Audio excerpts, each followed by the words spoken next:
병원에서 죽기 전까지 주는 정맥주사는 몸을 말라가듯 죽을 수 없게 하고 수분이 넘치는 상태를 유지시킨다고 합니다. 말라가듯 죽을 때 인간은 오히려 죽음의 고통을 덜 느끼는데 병원에서 연명치료에 시달리다가 고통 속에 가시는 분들이 많다는 것입니다. 현대의학의 죽음 비즈니스에 속지 않기 위해서는 누구에게나 죽음을 배우는 시간이 필요합니다. 오늘의 주제는 병원에서 알려주지 않는 슬기롭게 죽는 법입니다. 이번 영상도 여러분들이 꼭 알고 계셔야 할 내용들로 준비했으니 도움 되셨으면 좋겠습니다. 주위의 소중한 분들께도 공유해 주세요.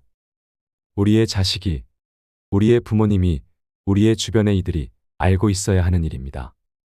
요즘에는 대부분의 사람들이 병원에서 죽음을 맞습니다. 중환자실에서 홀로 쓸쓸히 죽어가는 것이 과연 최선일까요? 환자가 집을 떠나 병원에 옮겨지는 순간 환자는 자동화된 컨베이어 벨트처럼 병원 시스템에 끌려갑니다. 병원에서는 사망 과정에 들어선 죽음도 무조건 치료의 대상이 될 뿐입니다. 입으로 음식을 삼키지 못하면 콧줄로 영양을 밀어넣고 숨을 못 쉬면 억지로 산소를 공급하지요. 수십 개의 줄을 연결해 내일 죽을 사람을 본인 뜻과는 무관하게 몇 달이고 연명시키는 일도 벌어집니다. 이 과정에서 탈인간하는 덤이고 돌봄도 덩달아 외주화됩니다. 요양병원과 요양원들도 하나의 사업이 되어버린 것이 현실입니다. 죽음의 외주화는 다시 죽음에 대한 준비의 부재로 이어집니다. 말기 암 환자들조차도 막상 임종을 맞으면 영정사진을 못 구하는 일이 허다하다고 하지요. 죽음이 치료해야 할 질병으로 둔갑한 요즘, 중환자실에서 삶을 마쳐야 할 만큼 하고 제대로 보냈다는 인식을 가진 사람들도 많습니다. 의사도 병원도 주변인들도 정작 죽어가는 당사자의 고통은 고려하지 못하는 경우가 부지기수입니다. 자연은 싸워서 이겨야 하는 상대가 아닙니다. 우리 삶의 어떤 순간에도 죽음은 찾아온다는 것. 그것이 제가 들려드리고 싶은 죽음에 대한 가장 첫 메시지입니다. 인간의 가치와 이윤을 쉽게 맞바꾸는 자본주의 사회에서 노화는 치료 가능한 병으로 둔갑하고 죽음이 병원에서 외주가 됩니다. 현대사회는 죽음을 병원 안에 가둠으로써 우리 일상으로부터 죽음을 단절시켜버렸습니다. 죽음이 외주화되면 인식의 변화를 가져옵니다. 집에서 키우던 가축을 잡아먹던 시절에는 적어도 그 가축에게 미안하고 고마워했습니다. 하지만 도축장이 들어서며 동물의 죽음이 외주화되자 고기는 그저 마트에서 사는 상품이 되어버렸고 결국 공장식 축산이 표준화되었습니다. 우리는 더는 소와 닭과 돼지를 생명이 아닌 물건 취급하며 얼마나 싸고 맛있느냐로 평가합니다. 죽음이 생활에서 분리되어 외주화되자 죽음은 새로운 비즈니스로 재탄생하게 된 것입니다. 우리가 아는 연골주사는 퇴행성 관절염 환자의 손상된 연골을 치유한다고 잘못 알려져 있는데 기대할 수 있는 효과는 100% 진통 효과뿐이라고 합니다.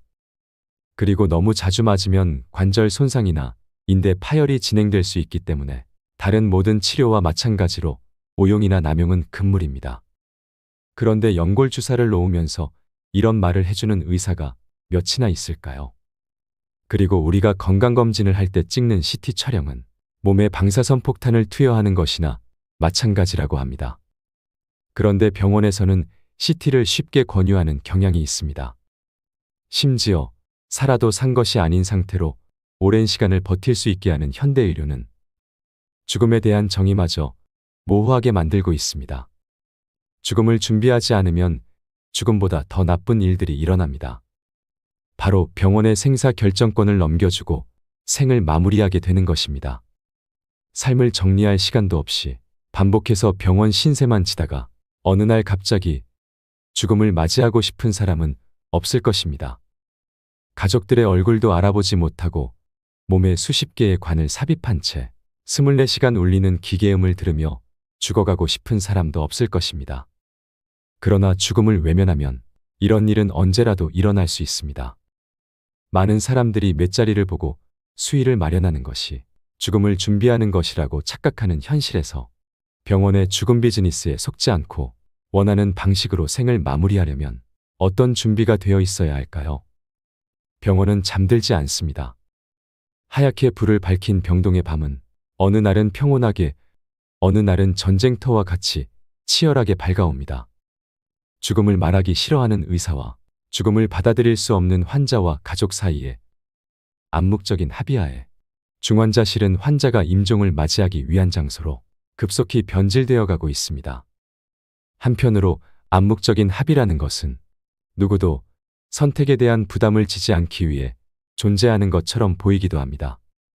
갈등의 지점에서 우리는 어떤 선택을 하는가에 대해 생각해 볼 필요가 있습니다. 또 원 없이 큰 병원에서 해볼 것 다 해보고 라는 말은 환자가 만신창이가 되고 가족 또한 피폐해지는 경우가 많은데 왜 생전에는 관심도 없고 잘하지도 못했으면서 죽음에 이르러 이렇게 해야 되는 것일까요? 또 왜 꼭 큰 병원에서 임종을 맞이해야 하는 것일까요? 어차피 위험이 있는 상황이라면 환자나 보호자들은 똑같이 나쁜 결과라도 대형 병원에서 그 결과를 맞이했을 때 의심하지 않고 더 쉽게 승복하는 경향이 있다고 합니다. 의료가 사람이 하는 일이 아닌 첨단 기계와 설비에 달린 일이라는 생각이 팽배하기 때문입니다. 죽을 거란 걸 알면서 아무것도 하지 않은 것은 정말 죽이는 것과 같을까요? 실제로 어떤 환자의 가족은 심폐소생술을 하지 않는 것과 환자가 입원했을 때 중환자실에 입실시키지 않았다는 것을 귀책 사유로 담당인을 엄벌할 것을 주장했는데 법조인들은 법률적으로 유죄가 될 수 있다고 보았습니다. 그렇다면 이유를 막론하고 죽음에 직면하면 인공적으로 연명을 하게 해야 책임을 면한다는 뜻이 됩니다. 그렇지 않으면 범죄자가 되는 것이 우리나라의 뼈아픈 현실입니다. 이는 우리나라 임종 문화의 총체적인 혼란상에서 비롯되는 비극입니다. 그럼에도 불구하고 저는 좋은 의사란 최선을 다할 때와 이제 그만 놓아야 할 때를 분명히 할 줄 알고 가족을 설득할 수 있어야 한다고 믿습니다. 남아있는 벚꽃도 떨어지는 벚꽃도 결국엔 다 지는 벚꽃입니다.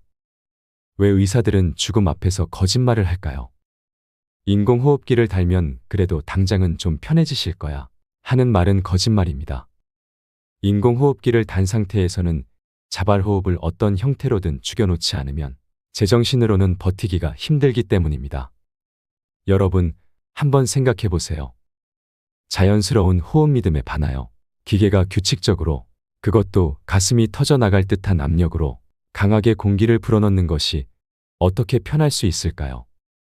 인공호흡기를 견뎌내기 위해서는 결국 자발적인 호흡 중추까지 마비되도록 진정제를 투여해서 환자를 깊은 무의식으로 떨어뜨리는 방법밖에는 없습니다.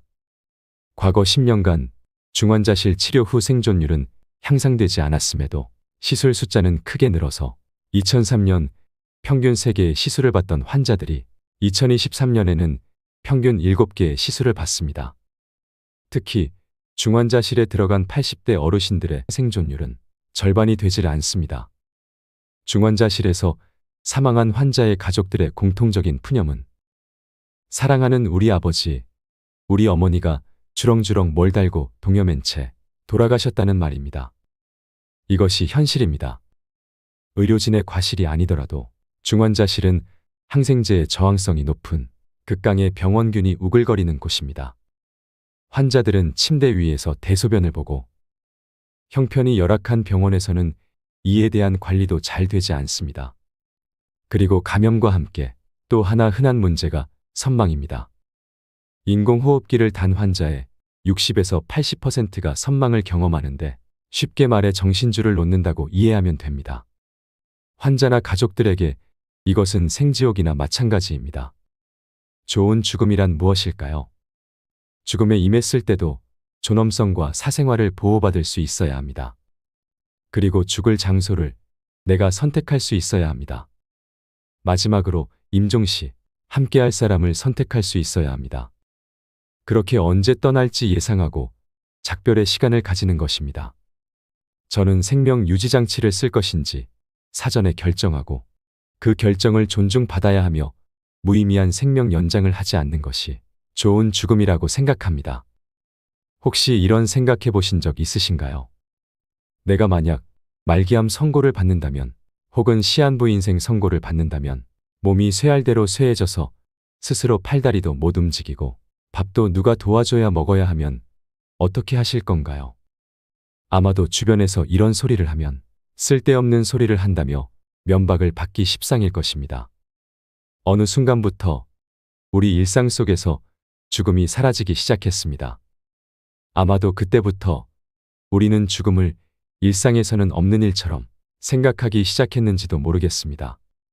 사회는 죽음에 대해 이야기하기보다는 현대의학의 발달로 인간이 얼마나 오래 살 수 있게 되었는지, 예전 같았으면 돌아가셨을 상황에서 얼마나 극적으로 생명을 건질 수 있는지에만 초점을 맞추고 있습니다. 그러다 보니 사람들은 점점 죽음을 준비하지 못하게 됩니다. 부모님이 돌아가실 때가 되었다는 것도 인지하지 못하고 그저 막연하게 이러다가 나빠지면 병원에 모시고 가면 방법이 있겠지, 이렇게 생각하는 것입니다. 의사들의 사망진단서에는 더 이상 노안이 사망 원인으로 등장하지 않습니다. 필립 노스의 아버지의 유산이라는 책에 보면 이런 글귀가 있습니다. 엄마, 이렇게 쇠약해진 상태에서 병원의 돌봄을 받는다는 건 결국 포박과 학대를 견뎌야 하는 걸 의미해요. 그게 싫으면 병원에 오지 말고 집에 계셔야 하는 거지요. 뇌종양에 걸려 죽어가는 아버지의 곁을 지키며 쓴 에세이입니다. 병원에서는 죽음을 치료하지 못합니다. 다만 죽음의 모습만이 바뀝니다. 한국인 100명 중에 80명은 병원에서 사망합니다. 객사하는 것입니다. 문제가 되는 것은 사람들에게 임종 희망 장소를 물으면 대부분은 가정이라고 말씀한다는 것입니다. 그러나 현실은 그렇지 않죠. 또 우리나라는 다른 선진국들에 비해서 병원에서 죽음을 맞는 비율이 유난히 높습니다. 연구에 따르면 병원이나 중환자실에서 사망하는 경우 삶의 질이나 신체적인 편안함, 심리적 안녕 같은 다양한 측면에서 가정사망보다 좋지 않다고 합니다. 그리고 이러한 죽음은 남겨진 가족들에게도 문제입니다. 우리는 사랑하는 가족이 죽고 나면 굉장히 큰 스트레스를 받게 됩니다. 심할 때에는 외상 후 스트레스 장애가 발생하는데, 이러한 외상 후 스트레스 장애는 가족이 병원 중환자실에서 사망하는 경우가 집에서 사망하는 경우보다 무려 5배나 높습니다. 애도의 기간이 너무나 길어지고 그 과정에서 남겨진 가족들의 정신적인 문제가 생기는 것입니다. 이렇게 여러 가지 지표들이 환자 본인에게나 남겨진 가족에게나 집에서의 사망이 더 낫다는 것을 보여주고 있는데, 왜 우리는 이렇게 죽게 되었을까요? 우리가 태어나서 살다가 어느 시점이 되면 병이 찾아오기 시작을 합니다.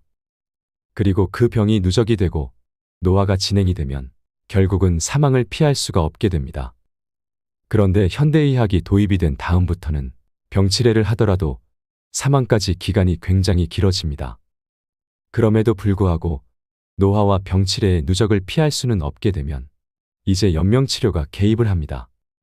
그렇게 굉장히 오랫동안 죽고 싶어도 죽지 못한 채 살아가게 되는 것입니다.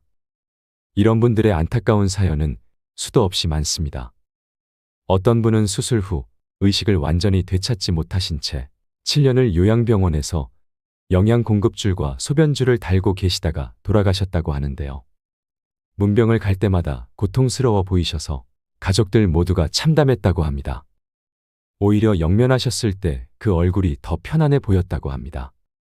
또 어떤 분은 넘어지며 머리를 다치셔서 오랫동안 식물인간 상태로 중환자실에 계시다가 돌아가셨는데, 중환자실 병상 위에서 평생 쪽졌던 할머니의 긴 머리카락이 짧게 잘린 것을 본 손자는 아직도 그 장면이 마음 아픈 기억으로 남아있다고 합니다. 죽음이나 노화는 정말 의료적 처치로 되돌려야 하는 질병일까요? 먼저 현대의학에서 말하는 사망의 3단계가 있습니다. 첫 단계는 외출을 못하는 단계입니다. 즉, 누군가의 도움이 없으면 집 바깥을 안전하게 나갈 수 없는 단계가 옵니다. 이 상황을 사회적인 사망의 단계라고 봅니다. 두 번째 단계는 침상을 못 벗어나는 단계인데, 이것은 대소변이 해결이 안 되기 때문에 생물학적 사망이라고도 말합니다. 세 번째 단계는 밥을 못 먹는 단계입니다. 현대의학은 여기에 또 개입을 하고 물리적으로 영양을 공급하면서 삶을 늘립니다. 즉, 영양 주사를 놓는다든지 심하면 위에 구멍을 내서 이 관을 통해서 영양을 공급하지요. 노안으로 천명을 다해 죽는 것은 정말 이룰 수 없는 꿈이 되어버린 걸까요? 슬기롭게 죽음을 준비하는 3가지 방법을 말씀드리겠습니다. 첫 번째는 재산 정리입니다. 의외로 굉장히 많은 어르신들이 이것을 공부하지 않으십니다. 상속이나 세법이 복잡하기도 하고 재산도 많지 않은데 나 죽은 다음에 자식들이 알아서 하겠지 하는 것입니다. 그 결과로 유류분 소송이 계속 늘어나고 있는 것입니다. 미국인들은 굉장히 젊은 나이에 유언장을 쓴다고 합니다. 아주 적은 금액이라도 내 재산이라고 할 것이 생겼을 때, 그리고 내가 죽었을 때 내 뒤에 남겨진 사람이 있을 때면 미리 써두는 것입니다. 어떤 유언을 남길지 생각해 보시고 직접 써서 미리 간직해 두시는 것도 굉장히 중요한 부분이라고 생각합니다. 그렇게 내 삶을 돌이켜보는 시간을 가지시길 바랍니다. 두 번째는 사전연명 의료의향서 작성이 끝이 아니라는 것을 아는 것입니다. 사전연명 의료의향서는 최소한입니다. 만약 내가 사고를 당해서 뇌사 상태가 되거나 할 때 회복 가능성이 없는데 연명 치료를 중단하기에 조금 더 용이한 절차적인 문제입니다. 그러나 몸 상태가 서서히 나빠지는 노안의 경우에는 사전 연명 의료 의향서가 의미가 없는 경우가 많습니다. 요즘 우리 사회에서 점점 웰다잉에 대한 관심이 높아지고 논의가 이루어지고 있습니다. 그래서 사전 연명 의료 의향서를 쓰시는 분들도 많죠. 그런데 우리나라에서 사전 연명 의료 의향서를 작성했던 33만여 명 중 뜻에 따라 생을 마감한 경우는 725명에 불과했다는 사실을 아시나요? 2023년 현재 기준 180만 명이 사전 연명 의료 의향서를 작성했지만 이 중에서 본인의 뜻에 따라 죽음을 맞이하는 사람은 몇 명이나 될까요? 이 서류 하단에 있는 유의사항을 보면 여기에 기록된 이 결정은 담당 의사와 해당 분야의 전문의 1명 모두가 작성자가 임종 과정에 있는 환자라고 판단하는 경우에만 할 수 있다라고 되어 있습니다. 그런데 임종 과정에 있는 환자라고 판단해주는 의사가 잘 없습니다. 큰 대학병원의 응급실에 가보십시오. 분명히 돌아가실 환자인데 누구도 이분이 임종이라고 말하지 않습니다. 폐렴입니다. 신장이 나쁩니다. 탈수입니다. 이렇게 얘기하지 누구도 임종이라고 얘기를 하지 않습니다. 왜냐하면 바로 그 순간에 있는 문제들만 해결하면 된다고 생각하는 의사들이 많기 때문입니다. 그래서 누구도 이제 그만 이라고 말하는 사람이 없습니다. 의사는 병원에 온 환자의 생명을 살릴 의무가 있기에 모든 수단을 동원합니다. 폐가 기능을 상실하면 인공호흡기를 부착하고 심장이 기능을 못하면 에크모를 연결합니다. 그리고 임종을 앞둔 환자는 중환자실에서 신체의 기능을 확인하고 대신하는 온갖 줄을 주렁주렁 매달고 누워 있습니다. 그리고 시간이 지나면서 신체의 기능은 서서히 저하되고 그렇게 죽음에 이르게 됩니다. 일단 인공호흡기나 에크모를 연결하면 보호자의 요구에도 뗄 수 없다고 하니 남아있는 가족들의 경제적인 부담도 증가하고 임종을 앞둔 환자도 작별 인사도 못하고 의식도 없이 죽어가는 일이 지금 이 순간에도 계속 이루어지고 있습니다. 가장 평화로운 임종은 불안함에서 벗어날 것, 혼자서 임종하지 않을 것, 아이들과 함께 있을 것이라는 3가지 조건이 충족되는 것이라고 합니다. 이 3가지는 모두 병원, 특히 중환자실 임종에서는 지켜지기 어려운 조건입니다. 양심의사들은 입을 모아 얘기합니다. 임종 전 마지막 2, 3개월을 가족들과 생을 마무리하는 시간으로 보내기보다 중환자실에서 보내는 관행이 그 가족들을 불행하게 만들고 있다고 말이죠. 환자의 손가락 2마디가 썩어 들어가고 있는데도 주치의는 승합제를 올리고 심폐소생술을 하여 몇 시간의 생명을 연장하는 것이 지금 현대의료 시스템의 현실입니다. 그래서 노안으로 정말 기력이 쇠해지고 이제 나도 죽음을 받아들여야 한다 생각하시면 병원 치료를 받지 않겠다는 걸 모두에게 분명히 밝히셔야 합니다. 서양에서는 요즘 영양 공급과 항암 치료, 심지어는 혈액 투석까지도 연명 치료의 범주에 속한다고 봅니다. 이것을 결정하고 책임을 지울 사람은 바로 자신밖에 없습니다. 누구도 이것을 대신해 결정해 줄 수가 없습니다. 3번째로 지금 이 순간 오늘을 소중히 여기십시오. 내가 내일 죽을 수도 있다고 생각하면 오늘 왜 이렇게 사람들하고 얼굴 붉혀가면서 다투고 별것 아닌 일에도 마음 상해하고 기분 나빠할 필요가 있을까라는 마음이 들지 않을까요? 세상의 모든 많은 고뇌들이 없어질 것 같습니다. 그리고 옆에 계신 분들에게 늙으면 빨리 죽어야지, 나 좀 죽게 해줘, 이런 말은 빈말로라도 하지 않으셨으면 좋겠습니다. 세상에 남겨진 이들에게 고통이 될 수 있습니다. 내가 언제 죽을지 아무도 모르고 죽을 때 죽는 것입니다. 그러니 내가 힘들다는 이유로 입버릇처럼 그런 말은 하지 말아주세요. 데이비드 캐슬러의 인생 수업을 보면 이런 글귀가 있습니다. 삶의 마지막 순간에 바다와 하늘과 별과 사랑하는 사람들을 마지막으로 한 번만 더 볼 수 있게 해달라고 기도하지 말라. 지금 그들을 보러 가라. 우리에게 주어진 남은 생, 사랑하는 이들과 더없이 행복하고 소중한 시간을 보내셨으면 좋겠습니다. 지금부터 말씀드리는 내용은 꼭 기억해 두셨으면 합니다. 우리가 임종이 다가왔다는 것은 어떻게 알 수 있을까요?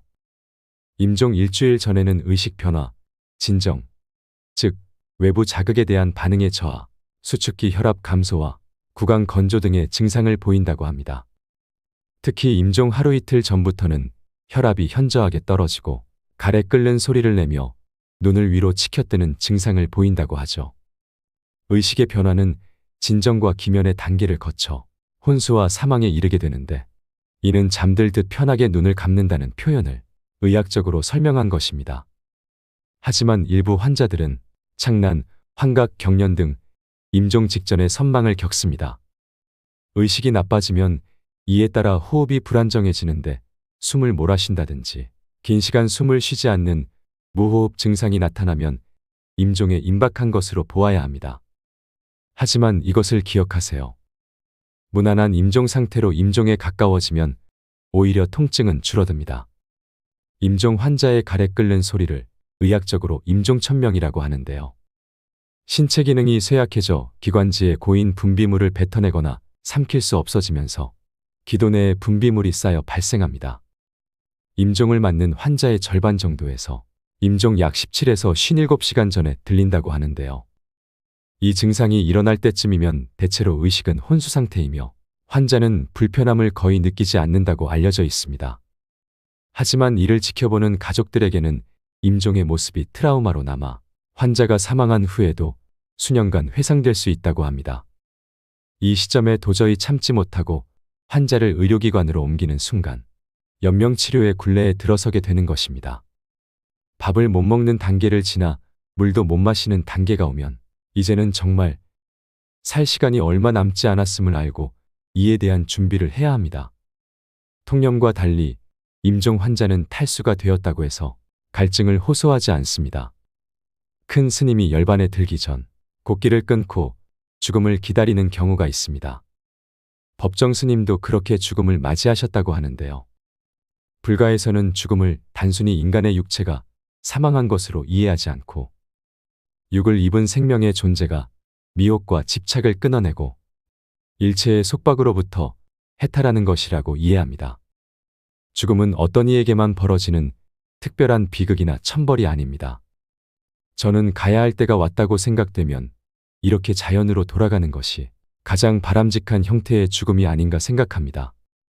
김학철이라는 독립운동가를 아시나요? 임종하시기 전에 21일간 물만 드시면서 꼬박 굶고 마지막에 관장을 하고 돌아가셨다고 하는데요. 이렇게 돌아가시면 염할 것도 하나도 없다고 합니다. 마지막으로 김학철 전집에 있는 이 글귀를 들으시면서 어떤 죽음이 좋은 죽음일지 한번 생각해 보시면 좋을 것 같습니다. 노혁명가의 죽음, 은빛 호각. 내 일생을 통해 가장 경계해온 것이 남에게 쓸데없이 폐를 끼치는 일이요. 다른 하나는 번거로움이니 며느리 너는 나 죽은 날에도 울지 말고 그냥 학교에 가라. 가서 평상시처럼 아이들을 가르쳐라. 위험 있는 삶도 어렵지만 사람이 한 명을 알고 자신의 죽음을 위험 있게 맞기가 쉽지 않거늘. 그러나 선생은 그렇게 했다. 더는 목숨에 연연하지 않겠다며 일체의 병원 치료와 주사를 거부하고 꼬박 20 하루를 굶은 뒤 소년처럼 머리는 면도로 깨끗이 밀고 간호사를 불러 관장하고 중산복으로 갈아입은 다음 남들이 다 잠자는 새벽 2시 반에 조용히 식구들을 깨워 병원으로 갔다. 그리고 평소의 모습처럼 침대에 누워 도란도란 얘기를 하시다가 그만 깜빡 저 세상으로 가시었다. 입가엔 행복했던 날, 손녀와 함께 짓던 미소 자국이 역력했으며 눈가에선 마지막 매섭고 밝은 빛이 빛났다.